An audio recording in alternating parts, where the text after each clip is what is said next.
Welcome to the first ever episode of the EV side. This channel is going to be dedicated to electric cars in general, anything about electric cars, charging, hopefully test drives, some shows. I'm going to start this episode with a overview and a review of my BMW i3. I'm completely new to electric cars, so I've had mine for about 2 months now, and some of the pitfalls, some of the advantages that I want to show you, showing that electric cars are the way forward in my opinion. But it'd be good to open that discussion up on the threads below. Hopefully you're going to enjoy the channel moving forward. There's going to be a Patreon of $1 a month. If you want to subscribe, great. Give me a like, give me a dislike, I don't mind. But it's there to have a bit of fun, talk about EV cars in general, so hope you enjoy it. Guys, welcome back. Just want to give you a quick overview of the car first, with the how the weird and wonderful shape of the i3 is, which I absolutely love, but some people don't. Then I'll go into the detail of opening the car and obviously some of the features and things like that. This is a 2017 i3. It's fully electric. It's not got the range extender which you can get, but this one is probably round it. The BMW say about 175 odd miles range. I generally find that it ranges anywhere between 130 and 150 depending on weather, climate, conditions and things like that. But all in all, it's a great car. It's really quick, 0 to 60 in approximately 7 seconds, so it is quite nifty. It has a 33 kilowatt battery, which, like I said, gives approximately about 150 miles. 3 different settings, which I'll go into. Have a vast amount of boot space, so considering it's an EV car. It has 50-50 doors, seats at the back, so obviously that can give you a bit more space. EV car charger there. Under the back here, under here is the battery, and on this side, if you have a range extender, it will naturally be under the back there. We have the charging point, so here, and then we have AC and DC. Now the BMW i3 takes up to 50 kilowatts, so it can take as much as that as it wants on fast chargers and slow chargers. We'll show you the doors, which are quite cool. A little bit unpractical sometimes, but we'll show you that. So it gives more enough space. As you can see, baby seat, so can be used like I do as a family car. I'll just give you a quick overview of the dash and the inside. Quite clean and crisp, which is really nice. It's got a nice design. You'll notice there's no central pillar. Most of the car is made out of carbon fibre, so really strong and no actually need for that. So let's pop inside and see some of the features. Through some of the internal features of the car. How we charge it will be in a different episode, and obviously different charge points, so I'm going to cover that off later, but I'm going to give you a quick overview of some of the dashes and some of the instrument panels. This is completely automatic, as you'd imagine for an electric car, but for those that don't know, I mean, the difference thing going from what I had, which was a Nissan Qashqai 1.5 diesel, which was great family car, but come to the end of its life and wanted to go green. 2 reasons. One, I've got a 2-year-old, so I want to do the right thing, which is one, but it's not the only one, to be honest. It's great. You can't be ever really 100% green in an electric car at the moment until a lot of the infrastructure changes. But also, it was a good deal. It saves me a lot of money. But we'll go into some of those in some of the later episodes as well. So keep watching. Okay, so in the front here we have the immediate instrument panel.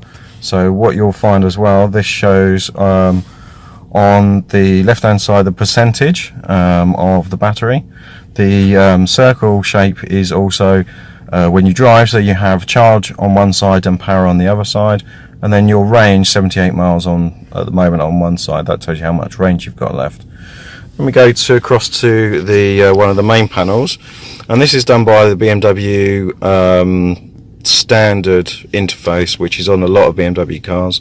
But you got anything from multimedia. So in this car, you have a 3G connection, which you can stream basically Deezer and things like that, which I do. It's a subscription service for music. You can connect external devices. It's got a built-in hard drive, so you can actually load music into it, so that's all good. Obviously radio as normal that you'd expect on there. It's got a DAB radio, telephone setup, so connecting to normal stuff that you'd see in cars, which is really good. Navigation. Now, navigation one is really good actually. Now this one does have your normal map service and things like that, which you'd expect, but the good thing about this one, and many charge cars are doing this, you can put your nearest vehicle charging points, and it will go off and search your nearest charging points. But you also go into some of these, and when it updates, this will basically tell you which one's available and which one's not, so you're not wasting your effort going to a charge point for no reason, and for it not to be available. So that's really good. The other thing as well, the map will actually tell you, based on your charge, how much range you've got as well, based on your current amount. So that's all good. You have connected drive, so you can connect via your mobile or website to your car. You can actually send it addresses, send it information, vehicle information. This one immediately will tell you about things like your tyre pressures and things like that, which is great. So it's got sensors on the tyres, normal trip computer, onboard computer. You've also got this, so during when you drive, it will tell you how efficiently you're driving. So depending on which version you change, it will change to Comfort, Eco Pro or Eco Pro Plus. I'll go through these in a little bit more detail in another episode, but essentially Comfort is the normal drive, which means you get your most kick, but you also get the least range. Comfort Pro reduces the speed that you can go up to 76 miles an hour, and then Eco Pro Plus basically removes all your climate control and limits you to 56 miles an hour. So, and that's great, to be honest, if you're going around small villages and normal roads. It doesn't restrict you at all, and you get the most benefit, which probably most of the time I use on my journey to work. Going through some of the other bits, that's where the glove box is now. You have a few normal dials like climate control, heated screen front and back, heated seats as well. Obviously that does take up battery, so you use that sparingly. One of the good things you can do though, you can actually preheat your car as well. So if you come out in the middle of a winter, you can actually preheat your car and get into a nice warm car, which is really nice to do, but obviously has an impact on your battery. So obviously use that with care. Guys, right, so I hope you enjoyed that. It's a very brief overview of the car initially. I hope to do a lot more coming up on the show.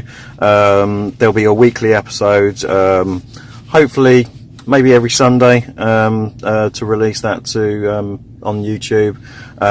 Like I said, please subscribe, please like or dislike, share some comments. If there's anything you want me to talk about, then put them in the comments and I'll try and do a video on those, open to suggestions.